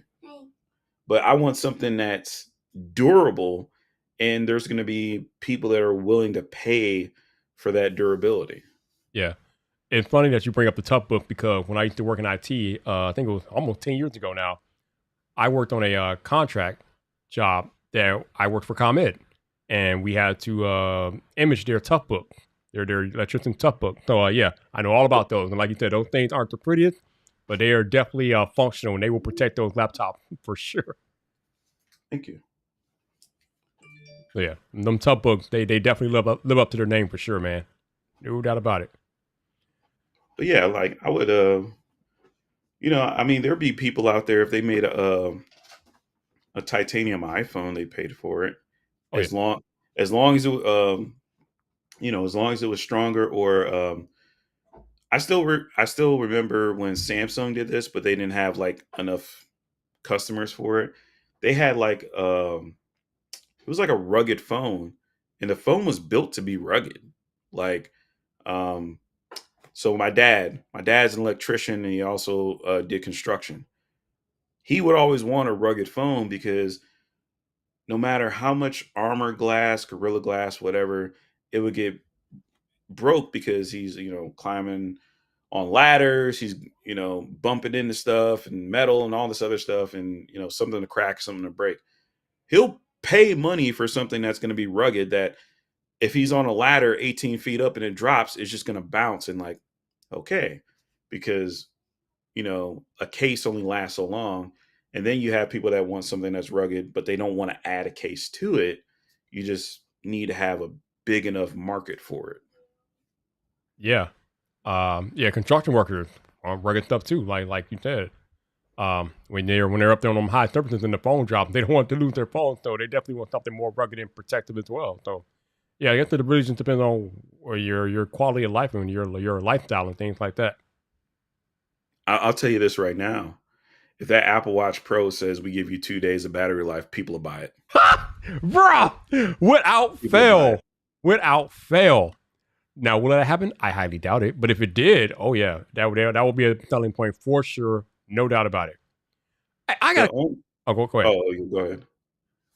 No, I was saying the only thing I wish they would do is just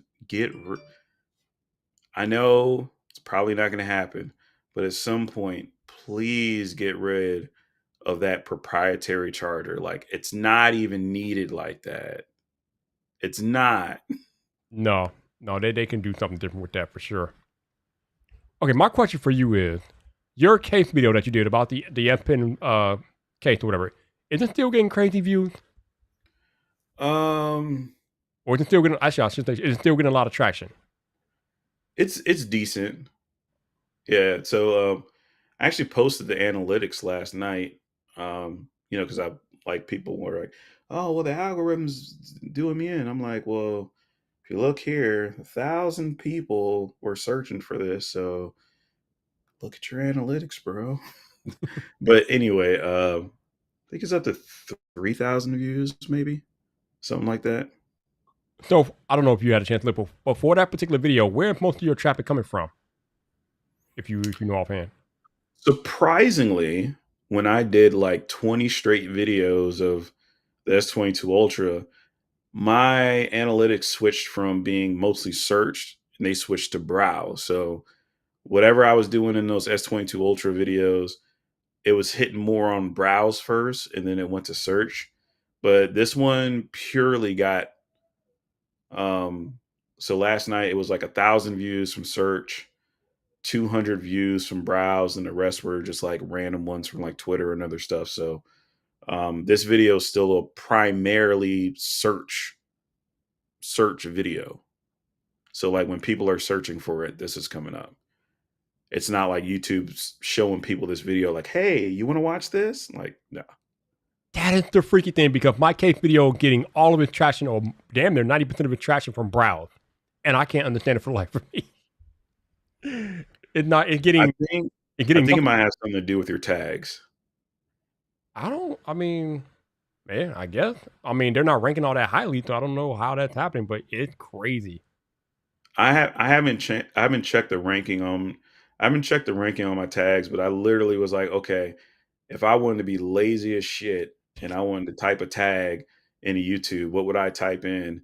And I typed that in, and I'm pretty sure that's what worked, because it's all been search. But like I said before, most people um they already unboxed the phone. So that was like 2 weeks ago.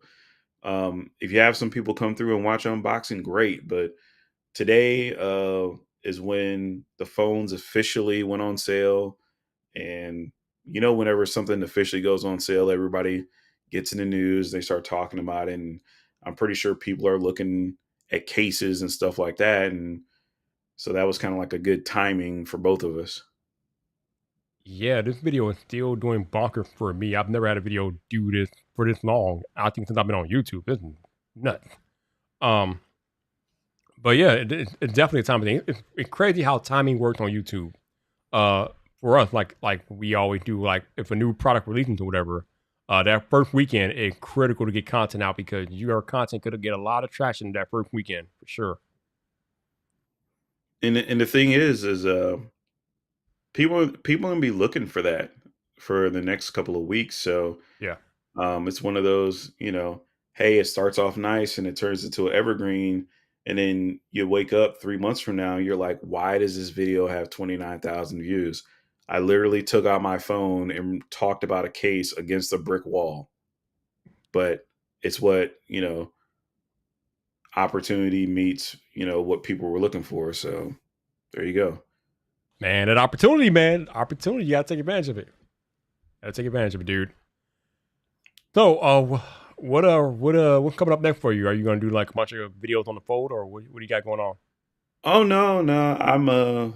I'm just gonna record. I'm just gonna record the video saying why I'm taking it back because one, I don't feel like I can really add any more value to what has already been put out there. Like the camera tests, they've been done. Um, Ben's been knocking it out like crazy. Other people have been doing camera tests, so I really don't have anything to add or chime in without saying, "Hey, just go watch this dude's video," because I don't have enough in-depth knowledge on the phone, but I'm not going to have it long enough to really speak about it because I really don't want to keep it. And the last thing I want to do is make a whole bunch of videos about a phone that I don't want to keep, that I don't really use, because that's really just going to come off as ingenuous and it's going to like ruin the whole flow anyway. So my thing is just going to be like, hey, I tried the phone out. It was my first foldable. It's not for me. This is what I like. This is what I don't like. If you want to pick one up, pick one up. But I'm sending mine back. Um, so essentially, I'm sending back the fold, the buds, and I'm going to send the watch back as well because I screwed up and I didn't put my previous uh, Galaxy Watch 3 as a trade in. So I'm going to send it all back. I'm going to reorder the watch, but have my previous watch as the trade in and send it back. And so the only new thing that I'll have is the Galaxy Watch, simply because of the battery life.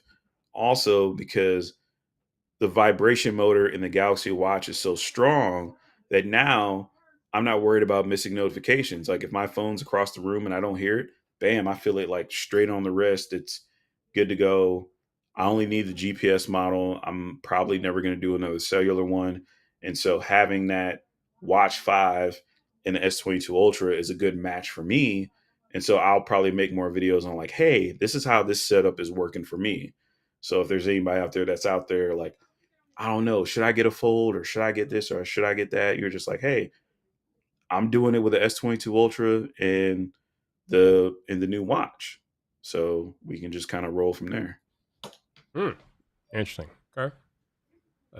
Good way to be.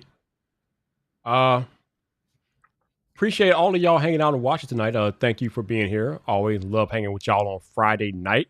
Sorry I couldn't be here last week, but something came up and I had to step away. But yeah, we're back in the building. So if you guys got any questions or comments, let me know. Drop them in the chit chat and we can chat it up, man. Appreciate Trenton being here and spending time. So thank you as always, my dude. Oh, yeah. What else? Anything else big going on? Let's see, anything trending on Twitter or anything? I don't know, man. Dude, I'm trying to. Okay. Uh-oh. So I only watched maybe one season of Game of Thrones, the Oh. first season. Mhm. Then I came in around the fifth season and kind of got a little caught up. Then I watched the finale.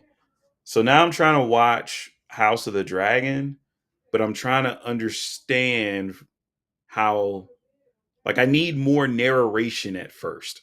Like there's like a small intro, but it's kind of set up for like people that have already watched Game of Thrones. So now I'm trying to like cheat my way and watch a lot of these like explain videos, like Yeah.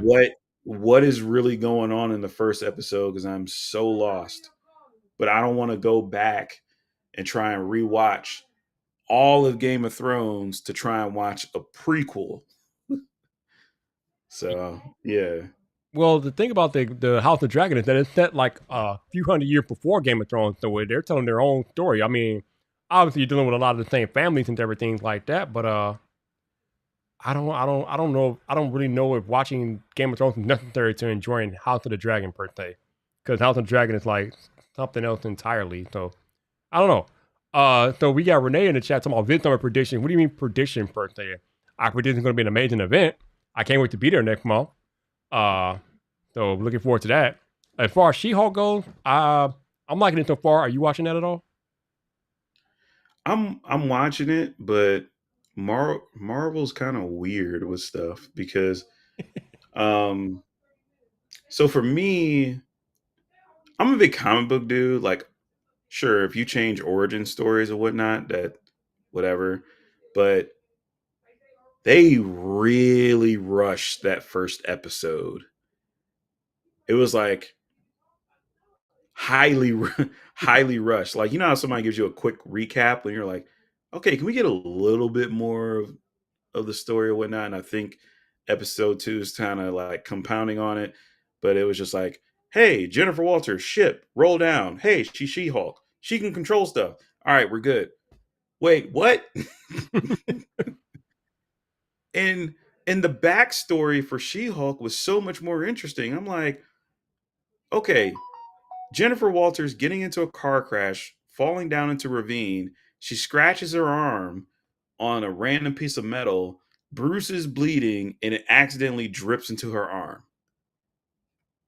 Okay, but the story in the comic book was better. She was a lawyer. She was litigating. Some mob dude decided that, they wanted to take her out. And then Bruce Banner has to choose to save her life. He has to, have this weight on the world of, do I save her life with this blood transfusion, even though I can turn into a Hulk? Like, there was a story right there. You could have put that on screen. You could have did that in 10 minutes of well editing, right? It just felt so rushed and it felt like a missed opportunity. Yeah, that's the Episode 2 is just weird because I don't feel like a lot of the jokes landed the way that they intended. episode 2 was weird Like, for. I was just watching it like, okay, I guess, but Yeah, the episode 2 was weird because the whole abomination thing at the end, like, so is he in prison or is there a doppelganger going on? Like, what's happening with that? And then you got the whole talk thing at the end where he's on a spaceship. Like, what's going on with that? I'm like, why is it happening? I don't know. Very weird. I mean, I'm glad it's 9 episodes, so they have a chance to explain all of Oh, this, it's but 9 episodes? we're just going based off the first 2 episodes. Oh, so this She-Hulk gonna be 9 episodes? Yes, thank Nice. God. Okay, cool. Because the issue I had with Disney before was episode 1, you're lost. Episode 2, you're more lost. Episode 3, they reveal something that explains episode 1 and 2. Episode 4, they're like, all right, we're getting somewhere. Episode 5, hey, there's some promise. Episode 6, let's rush and finish it. And then we leave it there, and you're just like, Yeah, so far I like it ugh. so far. It's gonna be interesting to see where they take the story. We don't really have any idea where they're gonna take it yet, but it's interesting for sure. Um, uh, oh, you watch Cobra Kai, right? Yes. Coming back soon. Coming back soon. Yes, sir. Uh, Yes. So 1 week before it comes out, I'm actually I think I might do 2 weeks and go through all 4 seasons and go from beginning to end. oh wow, you're gonna power watch. Okay, cool. Cool. I'm that much of a fan of it. Mm. Yeah. The first 2 seasons were good. Season 3, I didn't really care for. Season 4 is better. So now we got season 5. So we shall see what happens with that. Renee wants to know who you're going to be roasting tonight, or meme roasting, I should say. I think I'm gonna take a break tonight. I already had my weirdo moment when I was sitting in the server room messing around with the Ultra trying to get the camera to fail. Yeah, that was weird. I'm like, what is he doing over there? Well, like, all right, I'll explain real quick. So I made that joke about, hey, my life is boring, so I don't want to do a day in the life or whatever, and it's Right. literally would be just me sitting in the server room for 8 hours. I'm like, should I even record this? So I took the phone out, and it was still in 4K 60 from when I recorded something the other day, and I was trying to hold it up, but the AC, because in a server room they have the ACs blasting, right, to Right. keep the servers cool. So you got the noise behind you, you got this going on. I'm like trying to angle it to where like the air is not hitting directly on the phone, and something happened where the S22 Ultra was like, I can't focus, I can't focus, I can't, and it stopped. I was like, I've never seen that before. I wonder if that had happened again. So I did it again. It was just like, I'm like, you know what? I'm bored. I'll send it out to Twitter. Let's see what happens, right? Oh, the things that you get into, my dude. Oh my goodness. I was sitting in the server room like, hey, look, I can see that it says category 6 on the network wire in the ceiling. Like, here, look, Man. this is what I can do. Because everybody's like, well, I don't care about telephoto. All right, here, look, I'll show you. I'm sitting here. This cable's up here. I can zoom in with my phone and read the text. That's legit. And people are like, you know what? That's kind of useful. Just a little bit. Especially if you do something like go to a zoo, man. If you go to a zoo, some of the animals you can't get that close to, but you pull out that zoom, boom, you're in there. Legit. All right. Yeah, I'm gonna go to the zoo and I'm gonna make some badass photos and be Roberto Black. Like, yeah, I got these badass photos with this long ass lens, but I did with my phone. Boom. He spent $8,000. I spent 1,000. You are too much. Yo, what's happening in Cleveland though? I'm not key. I don't keep with the Browns. I don't know, but obviously Baker Mayfield's in Carolina now. So and Deshaun Watson obviously he's gonna be suspended. So who the hell gonna be your quarterback? Jacoby Brissett. Oh Lord, I'm sorry. He might be all right, or he might be decent. But, I mean, look, I'm not gonna hate on the dude. Like, I'll say this: if you make it to the NFL, you've earned my respect. I don't care how much you suck compared to other people. You can clearly whoop my ass and everything else that's considered NFL life. So I really don't talk down about NFL players that badly or anything like that. My issue is with the Browns, and I'll say this real succinctly. It's really never been the players. We have been the most inconsistent fuck ups for the past 30 years. We have screwed up more than the Cowboys have. And that's saying a lot. And the one thing that I want us to fix that we never fix is we always play down to our competition. So if a team is supposed to be worse than us, we make them look good. We go up against a great team, we do just enough to look good and then lose. Or we have the most ways of how to lose a game in the most embarrassing fashions in history. Like, I know you have some problems with the Bears, and I've seen some shit too, but the Browns literally find the most unique ways to lose a game. I'm pretty sure somehow at some point we'll find a way to lose a game by hitting the uprights 3 times in a game. I'm pretty sure that's coming at some point, but 3 times. If there's a way to lose a game, we've done it, but we still find new ways to do it. You are too much. We haven't run out of ways, and I'm just waiting. I'm like, all right, what are y'all gonna do? I DMT earlier. I was like, yo, can I get a Tom Brady jersey just for this year? Can I be a rental Bucks fan for a year? You want to be a rental fan? I want to rent some clout for my football team. Okay, I'm willing to pay for it because it's just. Oh God, it's too much. This is what the Browns have done to me over the years. Too much, man. Made me lose my damn hair. You are too much, bro. You are too much. Christopher, no. The Browns have not won a championship since, and I'm gonna say it this way too, because this is how long ago it was. They haven't won a championship since the mid 1900s.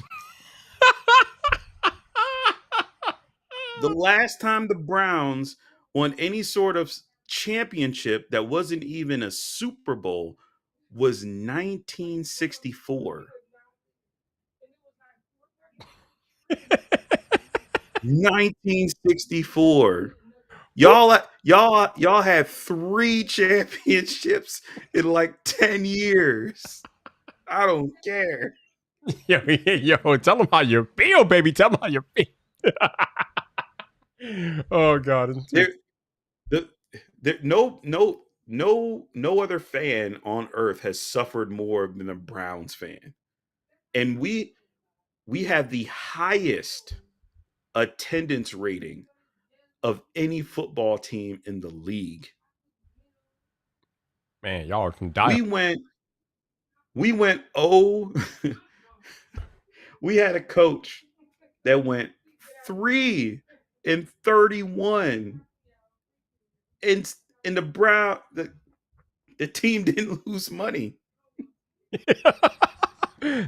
Our team was so pathetic that we threw a perfect season parade for going 0-16. I got nothing, yo. I got nothing. We literally threw a parade. It was at the stadium. Now, yes, it was to slight the owner, but it was still pretty depressing. People went out in single-digit winter weather to do a 0-16 parade. Y'all are dedicated. That much I'll tell you. Y'all are dedicated AF. Thank you. Y'all are dedicated for sure. Wow. That is something else, man. That is something else. Okay. All right, y'all. On that note, we are called the Factory of Sadness for a reason. I thought y'all were called the Dog Pound. I mean, that works too. Sometimes. Hey, I appreciate y'all being here tonight. Thank you for hanging out with me and Trent. Thank you to Trenton again for hanging out with me, man. We're going to land the plane here. Y'all go out there, enjoy your Friday night. Have a lovely weekend. And I will be back here next week and we'll be hanging out again. But y'all stay easy and we out of here. Peace. If I can find a button, that'd be cool.